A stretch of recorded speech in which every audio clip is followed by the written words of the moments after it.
Welcome to top news. ఏపీలో YCP పాలనలో ఇంటింటికి అందుతున్న పథకాలను చూసి ఎన్నికల్లో గెలుపొందలేమన్న ఓటమి భయంతో చంద్రబాబు బీజేపీ జనసేన పొత్తులు పెట్టుకున్నారని ఏపీ సీఎం వైఎస్ జగన్ ధ్వజమెత్తారు. బాపట్ల జిల్లా మేదరమెట్లలో నిర్వహించిన వైసీపీ సిద్దం బహిరంగ సభలో మాట్లాడారు. చంద్రబాబు నేరుగా వైసీపీతో తలపడలేక ఢిల్లీకి వెళ్లి దత్తపుత్రుడితో కలిసి పడిగాపులు కాల్చి ఢిల్లీ పెద్దలను కలిశారని దుయ్యబట్టారు. చదువుల పరంగా మార్పులు తీసుకొచ్చాం, వ్యవసాయ పరంగా మార్పులు తీసుకొచ్చాం, వైద్యం పరంగా మార్పులు తీసుకొచ్చాం, అక్క చెల్లెమ్మల సాధికారత విషయంలో ఎప్పుడూ చూడని అడుగులు వేశాం, సామాజిక న్యాయానికి అర్థం చెప్పాం, పారిశ్రామికంగా మౌలిక సదుపాయాల పరంగా ఉద్యోగ ఉపాధి అవకాశాల పరంగా ఎప్పుడూ చూడనట్టుగా ఏపీని నంబర్ 1 దిశగా అడుగులు వేయటానికి అడుగులు వేగంగా పడుతూ కృషి చేస్తా ఉన్నాం. అద్భుత ఫలితాలు ఇచ్చేలా అడుగులు వేయాలన్నది వేస్తా ఉన్నది. ఈ ప్రయాణం మధ్యలో ఉన్నది. ఈ ప్రయాణం ముందుకు పోవాలి. పేదవాడి భవిష్యత్ మారే పరిస్థితి రావాలి అన్నదే నా కల. దానికోసమే లక్ష్యంగా అడుగులు ముందుకు వేస్తా ఉన్నాం. ఈ దిశగా ప్రయాణం కోసమే మనం అధికారం కావాలని కోరుకుంటా ఉన్నాం. పేదవాడి భవిష్యత్ మారాలని, పేదవాడి భవిష్యత్ మార్చాలని, దీనికోసమే మీ బిడ్డకు అధికారం కావాలని అడుగుతా ఉన్నా. ఒకటి చెప్తా ఉన్నా, అధికారం అంటే మీ బిడ్డకు వ్యామోహం లేదు. అధికారం పోతుంది అన్న భయం మీ బిడ్డలో ఎప్పుడూ కూడా ఉండదు, రాదు అని కూడా ఈ సందర్భంగా చెప్తా ఉన్నా. మీ బిడ్డ అధికారం కోరుకునేది ఒక్కటే, కేవలం ఒకే ఒక కారణం కోసమే మీ బిడ్డ అధికారం కోరుకుంటాడు. అది కారణం ఏమిటంటే హిస్టరీ ఉన్నంత కాలం మీ బిడ్డ పేరు ప్రతి హిస్టరీ బుక్ లో ఉండిపోవాలన్నదే మీ బిడ్డ కోరిక. మీ బిడ్డకు అధికారం ఎందుకు కావాలో తెలుసా? ప్రతి పేదవాడి ముఖంలో చిరునవ్వును చూడడం కోసం. మీ బిడ్డకు అధికారం ఎందుకు కావాలో తెలుసా?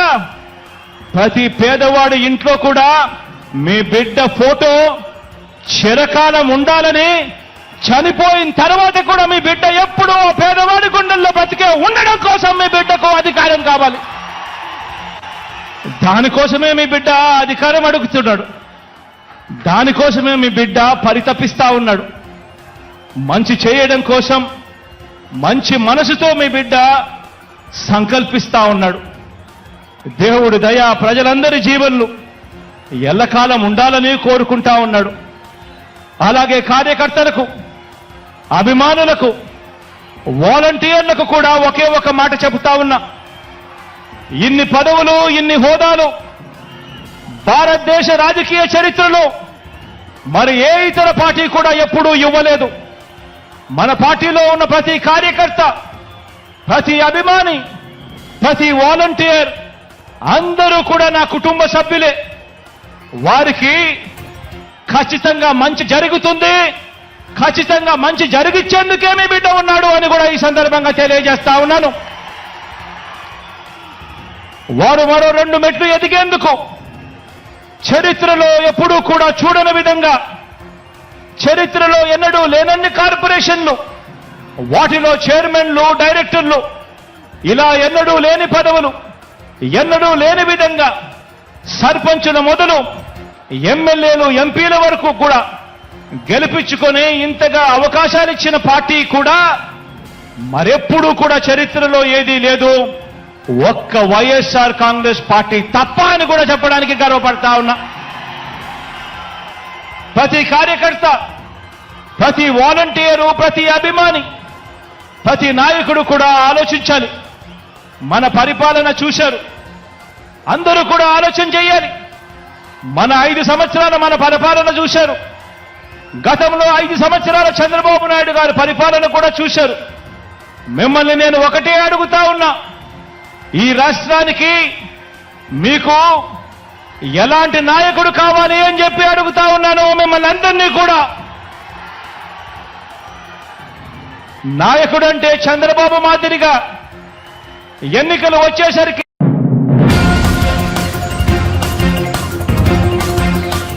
యాదాద్రి శ్రీ లక్ష్మీ నరసింహవారి బ్రహ్మోత్సవాలు ఈ రోజు నుంచి ప్రారంభం కానున్నాయి. దీనిలో భాగంగా ప్రభుత్వ whip Aleru MLA Beerla Ilaiah CM Revanth రెడ్డిని ఆహ్వానించారు. సీఎం రేవంత్ రెడ్డి ఉదయం 9:30 యాదగిరిగుట్ట శ్రీ లక్ష్మీ నరసింహస్వామి వారిని దర్శించుకుని ప్రత్యేక పూజలు నిర్వహించి బ్రహ్మోత్సవాలలో పాల్గొననున్నారు. సీఎంతో పాటు డిప్యూటీ సీఎం బట్టి విక్రమార్క, మంత్రులు దేవాదాయ, అటవీ శాఖ మంత్రి కొండా సురేఖ, రోడ్లు, భవనాలు, సినిమాటోగ్రఫీ శాఖ మంత్రి కోమటిరెడ్డి వెంకటరెడ్డి, వ్యవసాయ శాఖ మంత్రి తుమ్మల నాగేశ్వరరావు, ఇరిగేషన్ శాఖ మంత్రి ఉత్తమ్ కుమార్ రెడ్డి, రెవెన్యూ, సమాచార శాఖ మంత్రి పొంగులేటి శ్రీనివాసరెడ్డి, ఐటీ శాఖ మంత్రి దుద్దిళ్ల శ్రీధర్బాబు, పంచాయతీరాజ్ శాఖ మంత్రి సీతక్క, రవాణా శాఖ మంత్రి పొన్నం ప్రభాకర్, ఎక్సైజ్ పర్యాటక శాఖ మంత్రి జూపల్లి కృష్ణారావులు పాల్గొననున్నారు.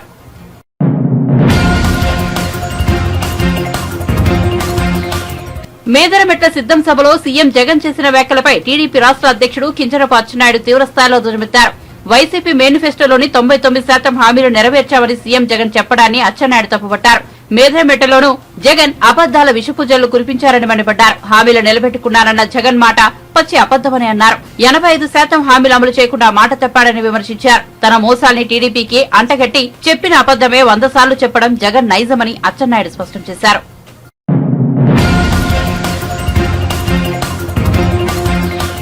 నేను అయ్య పేరు చెప్పుకుని రాజకీయాల్లో రాలేదన్న రేవంత్ రెడ్డి వ్యాఖ్యలకు బీఆర్ఎస్ వర్కింగ్ ప్రెసిడెంట్ కేటీఆర్ గట్టి కౌంటర్ ఇచ్చారు. రేవంత్ రెడ్డిలాగా తాను రాంగ్ రూట్ లో రాలేదని, బరాబర్ తెలంగాణ ఉద్యమం నుంచి వచ్చిన బిడ్డను అని కేటీఆర్ తేల్చి చెప్పారు. కామారెడ్డి నియోజకవర్గంలో ఏర్పాటు చేసిన బీఆర్ఎస్ సమావేశంలో కేటీఆర్ పాల్గొని ప్రసంగించారు. రేవంత్ రెడ్డి గారు నేను సవాల్ చేస్తా ఉన్నా, మాట్లాడితే మొగోడు అయితే సీట్లు గెలువంటాడు అంటే గెలిస్తే మొగోడు, ఓడిపోతే మొగోడు కాదా? ఇది ఎక్కడ నీతి నాకు అర్థం కాదు. మీరు ఈయన ఓడిపోలేదా? రేవంత్ రెడ్డి, రాహుల్ గాంధీ ఓడిపోలేదా? కాంగ్రెస్ పార్టీ ఓడిపోలేదు? సాగు దెబ్బ తినలేదా దేశమంతా? ఎవరినంటున్నావు, ఏమంటున్నావు? నిన్న మాట్లాడుతావు ఆయనకి ఎందుకో నా మీద చెడ్డ ప్రేమ. నేను ఆయన ఏమన్నా ఆయనకపోయినా నన్ను యాద్ చేసుకొని తిడతాడు. నిన్న మీటింగ్ పెట్టాను హైదరాబాద్లో, నేను నా అయ్య పేరు చెప్పుకొని రాలేదు అన్నాడు. మరి రాహుల్ గాంధీ ఎవరి పేరు చెప్పుకొని వచ్చిండే? అయ్యావా ఇద్దరు పేర్లు చెప్పుకొని బతకబట్టే. ఎవరిని అంటున్నావు నువ్వు? శ్రీధర్ బాబు లేడా పక్కకు? శ్రీధర్ బాబు ఎవరి పేరు చెప్పుకొని వచ్చిండు? వాళ్ళ అయ్య పేరు చెప్పుకొని వచ్చే. దామోదర్ రాజనరసింహ వాళ్ళ పేరు చెప్పుకొని వచ్చిండు, వాళ్ళ అయ్యే పేరు చెప్పుకొని వచ్చే. పక్కకున్న కోమటిరెడ్డి రాజగోపాల్ రెడ్డి ఎవరి పేరు చెప్పుకొని వచ్చిండు, వాళ్ళ అన్నగాని పేరు చెప్పుకొని వచ్చే. ఇంకొకటిగా పక్కకున్న బట్టి విక్రమార్క ఎవరి పేరు చెప్పుకొని వచ్చిండు, మళ్ళీ అనంతరాములు వాళ్ళ అన్న పేరు చెప్పుకొని వచ్చిండు. చుట్టేమో మొత్తం వాళ్ళని పెట్టుకుంటావు. ఇవాళ నువ్వు వచ్చి మాట్లాడితే దొంగల్లో కూర్చొని ఇంటికి ఎరిగినట్టు అయ్యో పేరు చెప్పుకొని రాలే. ఎస్, మా అయ్య పేరు కేసీఆర్. బరాబర్ వచ్చిన ఉద్యమంలో వచ్చిన బిడ్డ, బరాబర్ వచ్చిన ఉద్యమంలో వచ్చిన నీ లెక్క ఆంధ్రోళ్ళ బూట్లు నాకి వాళ్ళ సంచులు మోసి దొంగ పనులు చేసి రాలే. నేను రాజకీయాల్లో బరాబర్ వచ్చిన 5 సార్లు ఎమ్మెల్యే గెలిచిన, ఒకసారి కాదు 5 సార్లు ఎమ్మెల్యే గెలిచిన. నీ లెక్క రాంగ్ రూట్ లో రాలే. నీ లెక్క ఆంధ్రోళ్ళ బూట్లు నాకి సంచులు మోసి సౌట పనులు చేసి ఒక పార్టీలకు జంపులు కొట్టి దిక్కుమాల పనులు చేసి రాలే నేను. ఎస్, మా అయ్య ఉద్యమ నాయకుడు, తెలంగాణ బాపు కేసీఆర్. బరాబర్ వచ్చినాక అరే వచ్చినాం. ఒకసారి గెలిచినా సిరిసిల్ల, నిజంగా నేను శాతగానం అయితే సిరిసిల్ల మళ్ళీ గెలిపిస్తారా? 5 సార్లు గెలిపించింది. నేను అందుకే అంటున్నా, మొన్న ప్రశాంత్ రెడ్డి అన్నట్టు ఈ మొగోడు సవాలు విసిరబట్టే ఏమని ఒక్క సీట్ అన్న గెలిపించి చూపెట్టన్నాడు. నేను అందుకే నాకు మైండ్ ఒకటే అన్నా, ఒక్క సీట్ ఏంద్రాబాయ్, నీ ఒక్క సీట్లోనే కొట్లాడదంపా.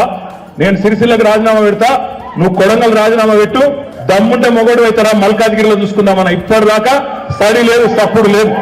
అందుకే నేను అంటున్నా, రేవంత్ రెడ్డి గారు ఈ కారు కూతలు, రోత మాటలు, పెడ బొబ్బలు, గొంతు తీసుకునుడు, మెడల పేగులేసుకునుడు, ఈ దిక్కుమాల డైలాగు లాగుల తొండలిడిచిపెట్టుడు, దిక్కుమాల డైలాగులు బంద్ చేయి. ముఖ్యమంత్రి లెక్కుండు, పొంకనాల పోతిరెడ్డి లెక్క ఊళ్ళలో తిరిగి బుడ్రకాన్ లెక్క మాట్లాడకు, చిల్లర మాటలు మాట్లాడకు. ఇప్పుడైనా ముఖ్యమంత్రిలాగా వ్యవహారం చేయి. మగాడివైతే మా ఆడబిడ్డలకు 1,67,00,000 మంది ఆడబిడ్డలకు నెలకు 2,500 ఇస్తాను, ఇచ్చి చూపెట్టు అని చెప్పి నేను డిమాండ్ చేస్తున్నా. మగాడివైతే 500 బోనస్ ఇస్తాను క్వింటల్కు, ఈ ఎండాకాలం యాసంగి పంట నుంచే ఇచ్చి చూపెట్టమని చెప్పి నేను డిమాండ్ చేస్తున్నా. మగాడివైతే 2 లక్షల రుణమాఫీ అన్నావు కదా, చేసి చూపెట్టు. ఎలక్షన్ కోడ్ రాకముందే మొగోనివైతే ఆ పని చేయి. ఇదేది శాత కాదు. తెల్లారులేస్తే కేసీఆర్ని తిట్టాలి. మేడిగడ్డ కొట్టుకపోయింది, కాళేశ్వరం నాశనమైంది అని మాట్లాడుతుంటారు రేవంత్ రెడ్డి. మీరు ఒక్క 2 నిమిషాలు దయచేసి ఒక్క ముచ్చట చెప్పుకొని ఇక బంద్ చేద్దాం. ఒక్క ముచ్చట దయచేసి మనసుకి ఎక్కించుకోండి. అసలు ఏంటిది కాళేశ్వరం? ఏంది కాంగ్రెస్ వాళ్ళు కాకిరి బికిరి చేస్తున్న లొల్లేంది? అదేందో ఒక్కసారి మీరు మనసుకి ఎక్కించుకుంటే మీరు 10 మందికి చెప్తారు కాబట్టి చెప్పే ప్రయత్నం చేస్తా ఉన్నా. ఇవాళ కాళేశ్వరం అనేది ఒక బ్యారేజ్ కాదు, కాళేశ్వరం అనేది 3 బ్యారేజీలు, మేడిగడ్డ బ్యారేజీ, అన్నారం బ్యారేజీ, సుందిల్ల బ్యారేజీ, 15 రిజర్వాయర్లు కాళేశ్వరంలో. మల్లన్న సాగరు, కొండపోచమ్మ సాగరు, రంగనాయక సాగరు, రాజరాజేశ్వర సాగరు, అన్నపూర్ణ, ఇట్లా ఒక 15 రిజర్వాయర్లు ఉన్నాయి. అదేవిధంగా 21 సబ్ స్టేషన్లు ఉన్నాయి, 21 పంపింగ్ హౌజ్లు ఉన్నాయి, పంప్ హౌజ్లు ఉన్నాయి, 19 సబ్ స్టేషన్లు ఉన్నాయి. 270 కిలోమీటర్ల పైచిలకు సొరంగ మార్గం ఉన్నది కాళేశ్వరంలో. 1570 కిలోమీటర్ల ప్రవాహ కాలువలు, పెద్ద పెద్ద కాలువలు ఉన్నాయి. ఒక 100 భాగాలున్నాయి కాళేశ్వరం ప్రాజెక్టులో. అందులో ఒక్కటి మేడిగడ్డ. మీకు అర్థమైతుంది చెప్తున్నా. తెలంగాణ భౌగోళికంగా ఎట్లుంటది అంటే, జియోగ్రాఫికల్గా ఎట్లుంటది అంటే, ఇట్లా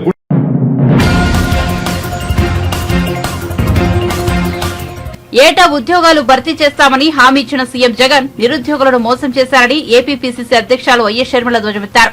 మెగా డీఎస్సీతో టీచర్ పోస్టులు భర్తీ చేస్తామని హామీ ఇచ్చిన సర్కార్ డీఎస్సీ అభ్యర్థులను దగా చేశారన్నారు. ప్రభుత్వ తీరుపై నిరసన వ్యక్తం చేసిన ప్రతిపక్షాలను వైఎస్సార్సీపీ అరిచివేస్తూ నియంతృత్వ ధోరణి అవలంబిస్తోందన్నారు. సీఎం జగన్ సిద్దం సభల పేరుతో కోట్లలో ప్రజల సొమ్మును వృధా చేస్తున్నాయని మండిపడ్డారు. ప్రత్యేకంగా ఆంధ్ర రాష్ట్రంలో నిరుద్యోగ సమస్య అతిపెద్ద సమస్యగా మారింది. లక్షల మంది బిడ్డలు ఈరోజు ఉద్యోగాలు లేక చిన్న చిన్న ఉద్యోగాలు 8,000 రూపాయలకు 10,000 రూపాయలకు పనిచేసుకుంటున్న పరిస్థితి ఉంది. ఈరోజు కాంగ్రెస్ పార్టీ ప్రశ్నిస్తుంది ప్రభుత్వాన్ని, మీరు 2,30,000 ఉద్యోగాలను, ప్రభుత్వ ఉద్యోగాలను భర్తీ చేస్తాము అని మాటిచ్చి, మీ ఎన్నికల ప్రచారాల్లో మీరు మాటిచ్చి అధికారంలోకి వచ్చారు.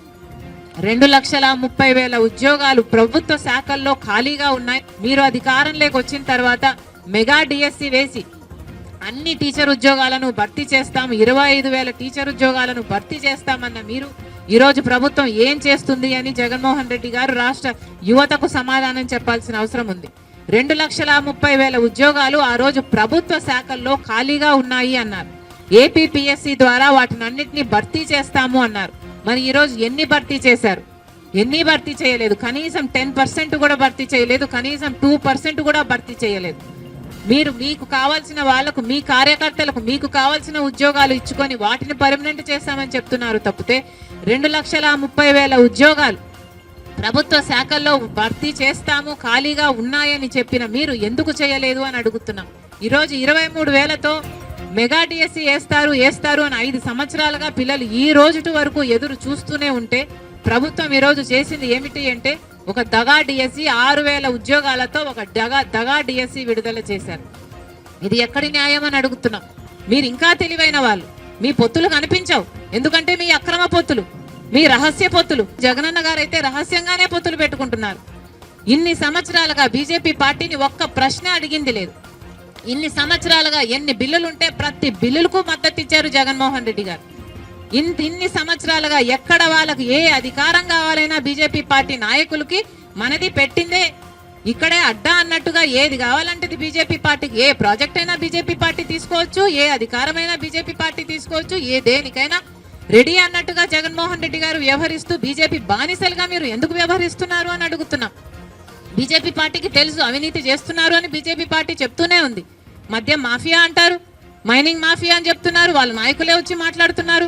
మరి మీకు తెలిసినప్పుడు మీరు ఎందుకు ఏ యాక్షన్ అయినా తీసుకోవడం లేదు ప్రభుత్వం మీద? ఈరోజు మద్యం మాఫియా ఎంత భయంకరంగా జరుగుతుంది. ఈరోజు మన రాష్ట్రంలో మద్యము డిజిటల్ పేమెంట్సే లేవు. ఎవడు మద్యం కొనడానికి వెళ్ళినా క్యాషే, అంటే క్యాషే పెట్టి కొనాలట, డిజిటల్ పేమెంట్సే లేవు. మరి మీరు క్యాష్ పెట్టి కొంటుంటే అసలు ఎంత అమ్ముతున్నారు? స్టేట్ ట్యాక్స్ ఏంటి, సెంట్రల్ ట్యాక్స్ ఏమిటి? అసలు పద్ధతి పాడు ఏది ఉండాల్సిన పని లేదా? కేంద్రంలో అధికారంలో ఉంది, మీరు వాచ్ డాగ్స్ కాదా బీజేపీ పార్టీ? మీరు ఇక్కడ యాక్షన్ తీసుకోవాల్సిన అవసరం లేదా? మీ ఈడీలు, సిబిఐలు, మీ ఎంక్వైరీలు ఇక్కడ ఏం పనిచేయవా? మీకు తొత్తులుగా ఉన్న వారి దగ్గర పనిచేయవు, మీకు వ్యతిరేకంగా ఉన్న వాళ్ళ దగ్గర పనిచేస్తాయి, వాళ్ళని మళ్ళీ లొంగ తీసుకోవడం కోసమే. ఇది ఏం పద్ధతి అని అడుగుతున్నాం. మాఫియా జరుగుతుందని తెలుసు, లిక్కర్ మాఫియా అని మీరే చెప్తున్నారు. సిద్ధమని పెద్ద పెద్ద సభలు పెడుతున్నారు. ఒక్కొక్క సభకి 90 కోట్ల రూపాయలు అవుతుందట. ఎక్కడి నుంచి వస్తున్నాయండి ఈ డబ్బులన్నీ? సిద్ధమని పెద్ద యాడ్ క్యాంపెయినే నడుపుతున్నారు. 600 కోట్లు ఖర్చు పెడుతున్నారట. ఎవరి డబ్బులు ఇవి? ఎక్కడి నుంచి వస్తున్నాయి ఈ డబ్బులన్నీ? ప్రజలందరూ కూడా ఆలోచించాల్సిన అవసరం ఉంది.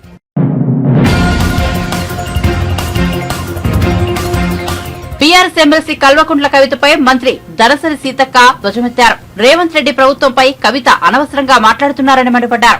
మహిళలను కాంగ్రెస్ నుంచి దూరం చేయాలని కవిత ప్రయత్నిస్తున్నారని జీవో నెంబర్ 3కి వ్యతిరేకంగా విమర్శలు చేస్తున్నారని మండిపడ్డారు. ఆ జీవో ఇచ్చింది కేసీఆర్ఏనన్న విషయాన్ని కవిత గుర్తించాలని హితో పలికారు. ఇకనైనా బీఆర్ఎస్ నేతలు తప్పుడు ప్రచారం ఆపి ప్రజల కోసం ఆలోచించాలని పిలుపునిచ్చారు. మాత్రం ఇచ్చిన గ్యారంటీ ఇస్తూ అమలు చేస్తూ ముందుకు పోతుంటే మరి పక్కన ఓడిపోయినటువంటి బీఆర్ఎస్ పార్టీకి నచ్చక రకరకాల విమర్శలు చేస్తా ఉన్నారు. ఈ రోజు రాష్ట్రంలో అధికారంలోకి వచ్చిన 75-80 రోజులలోనే కోట్లాది రూపాయల యొక్క మరి సంక్షేమ కార్యక్రమాలను ప్రజలకు అందిస్తూ పేదరిక నిర్మూలన కోసం ముఖ్యంగా గత ప్రభుత్వంలో పేదవాళ్ళు బస్ ఎక్కాలంటే మరి 1000 రూపాయల రేట్లు ఉండేది. కానీ ఈరోజు పేదలో ఉన్నటువంటి మహిళలకు ఉచితంగా బస్సు ప్రయాణం ఇచ్చి ప్రతి ఇంట్లో ప్రతి మహిళ 5-6 వేల యొక్క మరి భారం వాళ్ళ మీద పడకుండా తగ్గించింది కాంగ్రెస్ ప్రభుత్వం, సీఎం రేవంత్ రెడ్డి గారి నాయకత్వంలో ఉన్నటువంటి మరి కాంగ్రెస్ ప్రభుత్వం అని తెలియజేస్తా ఉన్నాను. ఆనాడు టిఆర్ఎస్ ప్రభుత్వంలో పేదవాళ్ళ ఇంట్లో 2 బుగ్గలు ఒక ఫ్యాన్ ఉంటే 100,000 రూపాయలు కరెంటు బిల్లులు వచ్చేది. కానీ ఈరోజు 200 యూనిట్లు కరెంటు ఫ్రీగా ఇచ్చి 0 బిల్లు చేతులు పెడుతుంటే మరి పేదల కళ్ళల్లో ఆనందం, కన్నీళ్లు, ఆనంద బాష్పాలుగా వస్తుంటే నిజంగా చాలా సంతోషం అనిపిస్తా ఉంది. ఇవన్నీ చూసి మరి విమర్శలు పెడతా ఉన్నారు. అదే కాకుండా కాంగ్రెస్ ప్రభుత్వం వచ్చిన కాడ నుంచి సోనియమ్మ నాయకత్వంలో గృహలక్ష్మి కావచ్చు, మరి మహిళా పథకాలు కావచ్చు, అనేక మహాలక్ష్మి కావచ్చు చేస్తూ మహిళల్ని లక్షాధికారులు కాదు కోటీశ్వరులుగా చేయాలన్నటువంటి లక్ష్యంతో సీఎం రేవంత్ రెడ్డి గారు మరి లక్ష్యాన్ని నిర్దేశించి మా అందరి ముందట పెడుతుంటే అందరం కష్టపడుతుంటే మరి ఆనాడు గడిల నుంచి వాళ్ళు బయటికి రాలేదు. ఈ రోజు రకరకాల సమస్యలతో మరి మేము ఈదుకుంటూ కనీసం జీతం ఇచ్చే పరిస్థితి కూడా లేదు ఆ బడ్జెట్ లో. అయినా కూడా కాంగ్రెస్ ప్రభుత్వము 1 తారీఖు కల్లా ఉద్యోగులకు, గవర్నమెంట్ ఉద్యోగులకు నెలకల్లా జీతాలు వస్తున్నాయి. దాన్ని కూడా సహించలేకపోతున్నారు. అదే కాకుండా కాంగ్రెస్ పార్టీ అంటేనే మహిళా నాయకత్వాన్ని ఎంకరేజ్ చేసే పార్టీ. ఆనాడు ఇందిరమ్మ కాడ నుంచి ఈనాడు సోనియమ్మ వరకు రాజకీయంలో గాని, ఉద్యోగాల్లో గాని, విద్యలో గాని మరి సమాన అవకాశాలు కల్పించేందుకు ముందుకొచ్చిన పార్టీ. నిన్నగాక మొన్న మరి కవితమ్మ అంటారు, పాప ఆమె బాగా ఆశపడ్డది ఈసారి గవర్నమెంట్ వస్తుంది, మా అయ్య కుర్చీ నుంచి దిగిపోతే నేనే కూర్చుంటా అని. ఎందుకంటే ఆమె ప్రజలు ఓడిచ్చినా కూడా ఆగలేదు. 6 నెలల్లో మళ్ళీ ఎమ్మెల్సీ పదవి తీసుకొని వచ్చి పాప ఎంతో మంది మరి రాజకీయ పదవులు లేకున్నా పిల్లలు ఫెయిల్ అయితే మరి సప్లిమెంటరీకో యాన్యువల్కో ఎదురు చూస్తారు. కానీ అట్లా లేకుండా ఆమె మేనేజ్మెంట్ కోటాలో తండ్రి నుంచి తెచ్చుకొని ఈ రోజు నిరుద్యోగ మహిళలకు, నిరుద్యోగ యువతకు వేలాది ఉద్యోగాలు ఇస్తా అంటే మరి జీవో నెంబర్ 3 ద్వారా మహిళలకు అన్యాయం చేస్తారని దొంగ దీక్షలు చేస్తారు.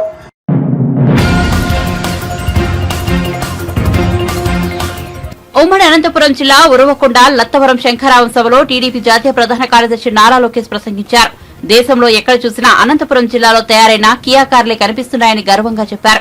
కరువు సీమలో కార్ల పంట పండించి కియా అనుబంధ సంస్థల ద్వారా 50,000 ఉద్యోగాలు ఇచ్చామని వెల్లడించారు. ఎత్తిన పసుపు జెండా దించకుండా, మడమ తిప్పకుండా తెలుగుదేశం పార్టీకి కాపలా కాస్తున్న పసుపు సైన్యానికి పేరు పేరున నా నమస్కారాలు అంటూ టీడీపీ శ్రేణులకు లోకేష్ అభివాదం చేశారు. తన ప్రసంగంలో సీఎం జగన్ పై విమర్శనాస్త్రాలు సంధించారు. అతని పేరు కిమ్. ఆంధ్రాలో కూడా ఒక నియంత ఉన్నాడండి, అతని పేరు జిమ్.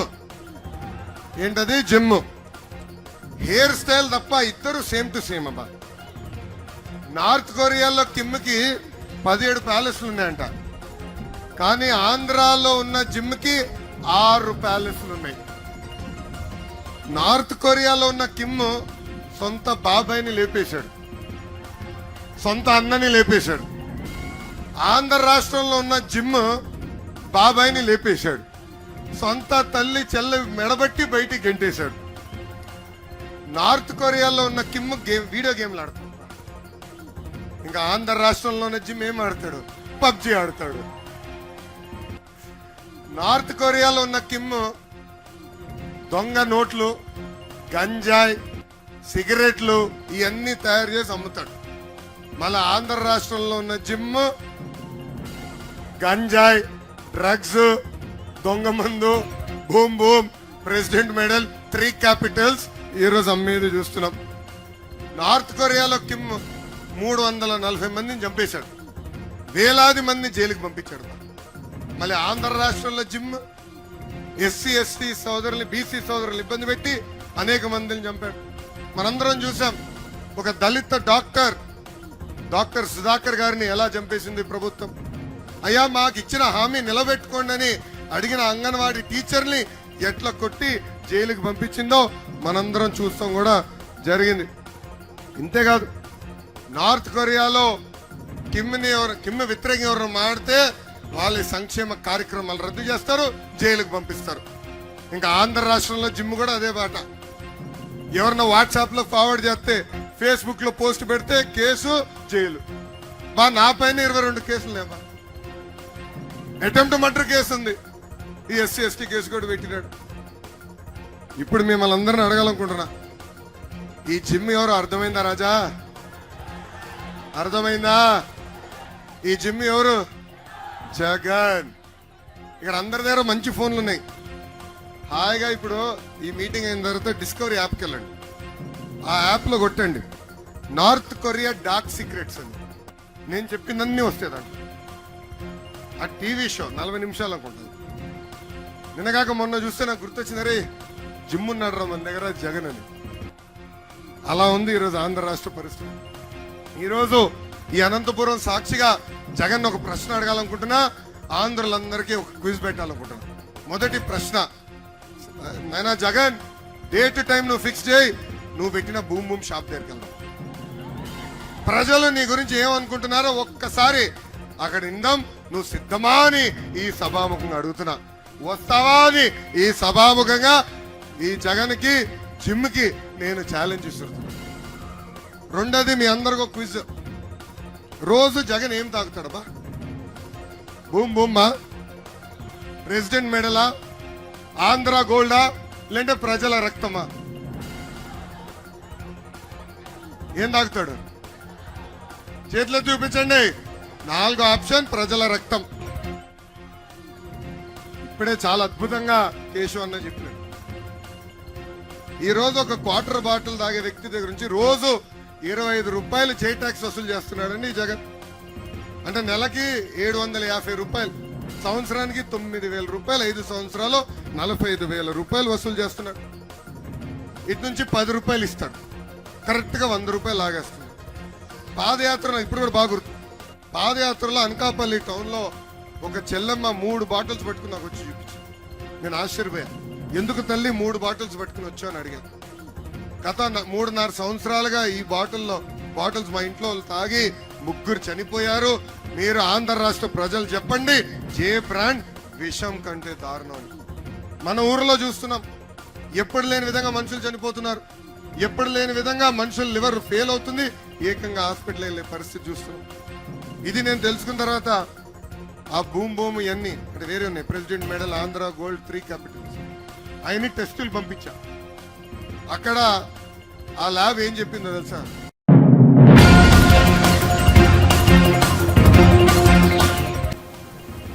మహిళలు పారిశ్రామికవేత్తలుగా ఎదిగినప్పుడే రాష్ట్రం ముందుకు పోతుందని తెలంగాణ రాష్ట్ర ఉప ముఖ్యమంత్రి మల్లుబట్టి విక్రమార్క అన్నారు. మధుర నియోజకవర్గ పరిధిలోనే బోనకాలు, చింతకాని, ముదిగొండ మండలాల్లో పర్యటించి 4,318.70 లక్షలతో చేపట్టనున్న పలు అభివృద్ది కార్యక్రమాలకు జిల్లా కలెక్టర్ విపి గౌతమ్తో కలిసి ఆయన శంకుస్థాపన చేశారు. చింతకాని మండలం ప్రొద్దుటూరు నుండి పాతళ్లపాడు 5.30 కిలోమీటర్ల మేర నిర్మించనున్న బీటి రోడ్డు పనులకు, రాఘవరం నుండి అల్లిపురం వరకు 1.70 కిలోమీటర్ల రోడ్డు విస్తరణ పనులకు, రాఘవపురం నుండి లచ్చగూడెం వరకు 3 కిలోమీటర్ల మేర నిర్మించిన బీటీ రోడ్డుకు, రాఘవపురం నుండి లచ్చగూడెం వరకు 2.5 కిలోమీటర్ల మేర నిర్మించనున్న బీటీ రోడ్డు పనులకు ఆయన శంకుస్థాపన చేశారు.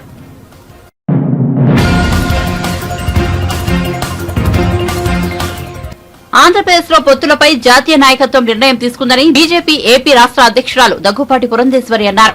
విజయవాడలో బీజేపీ ప్రచార రథాలను ప్రారంభించిన సందర్భంగా ఆమె మాట్లాడారు. టీడీపీ, జనసేన పార్టీలతో పొత్తు ఏర్పడడం సంతోషమన్నారు. సీట్ల విషయంపై 1-2 రోజుల్లో స్పష్టత వచ్చే అవకాశం ఉందని చెప్పారు. దుష్ట శిక్షణ, శిష్ట శిక్షణ కోసమే ఈ పొత్తులని తెలిపారు. మొన్న ఢిల్లీలో జరిగినటువంటి చర్చలు మేము వెళ్ళి మా అభిప్రాయాల్ని అక్కడ మా నాయకత్వానికి తెలియజేయడం జరిగింది. ఆ తరువాత మా జాతీయ నాయకత్వం ఇక్కడ ఉన్నటువంటి రెండు పార్టీలు జనసేన మరియు తెలుగుదేశం పార్టీ, ఈ రెండు పార్టీలకి సంబంధించినటువంటి అధ్యక్షులతోటి కూడా మా జాతీయ అధ్యక్షులు మరియు అమిత్ షా గారు వారు కూడా వారిద్దరితోటి సమాలోచన చేయటం జరిగింది. సంతోషం ఏమిటంటే ఏదైతే మనం పొత్తు అని చెప్పి అనుకుంటున్నామో ఆ పొత్తు ఖరారు అయ్యింది అనేటువంటి విషయాన్ని మీ మాధ్యమంగా ప్రజలకి తెలియజేస్తున్నాం. అయితే సీట్లకు వచ్చేటప్పటికి ఎన్ని సీట్లు, ఏ సీటు అనేది ఇవాళ రేపట్లో ఖరారు అయ్యేటువంటి అవకాశం ఉంటుంది. కనుక రేపు సాయంత్రానికల్లా మీకు అన్ని విషయాల మీద, అంటే పొత్తు ఎలాగో ఉన్నది, ఏ సీటు ఎన్ని సీట్లు అనేటువంటి విషయం మీద మీకు రేపు సాయంత్రం ఎల్లుండి కల్లా మీకు తెలియజేసే అవకాశం ఉంటుందని చెప్పి మీ అందరికీ తెలియజేస్తున్నాను. దుష్ట శిక్షణ శిష్ట రక్షణ జరగాలి అని అంటే శ్రీరాముల వారికి కూడా మరి ఆంజనేయుడు, జాంబవంతుడు, విభీషణుడు, అదేవిధంగా ఉడత సహాయం కూడా తీసుకోవాల్సి వచ్చింది. ఇవాళ రాష్ట్రంలో కూడా అదే పరిస్థితి ఉంది. దుష్ట శిక్షణ జరగాలి, శిష్ట రక్షణ జరగాలి. కనుక మా కార్యకర్తలు ఈ విషయాన్ని అర్థం చేసుకోగలిగినటువంటి సామర్థ్యం కలిగినటువంటి కార్యకర్తలు. వారు రాష్ట్ర హితాన్ని ఆకాంక్షించి ఏ నిర్ణయం అధిష్టానం చేసినా కూడా దానికి ఖచ్చితంగా మంచి క్రమశిక్షణ కలిగినటువంటి కార్యకర్తలుగా కట్టుబడి ఉంటారు.